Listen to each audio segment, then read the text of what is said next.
கூலி படத்தை விட அதிக வசூல் செய்த காந்தாரா சாப்டர் 1 பாக்ஸ் ஆபீஸ் விவரம்.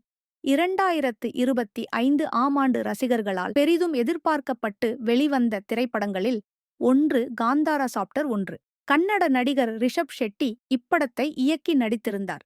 இப்படத்தை ஹோம்பேல் பிலிம்ஸ் தயாரிக்க ருக்மிணி வசந்த் கதாநாயகியாக நடித்திருந்தார். மேலும் ஜெயராம், குல்ஷன், ராகேஷ் பூஜாரி ஆகியோர் இப்படத்தில் நடித்திருந்தனர். கடந்த வாரம் திரைக்கு வந்த இப்படத்திற்கு மக்கள் மத்தியில் நல்ல வரவேற்பு கிடைத்தது. இதுவரை உலகளவில் ரூபாய் 415 கோடி வசூலை இப்படம் செய்துள்ளது. உலகளவில் வசூலில் பட்டையை கிளப்பி வரும் காந்தாரா சாப்டர் 1 படம் கேரளாவில் செய்துள்ள வசூல் குறித்து தகவல் வெளியாகியுள்ளது. அதன்படி இப்படம் கேரளாவில் மட்டுமே ரூபாய் 26 கோடி வசூல் செய்துள்ளது.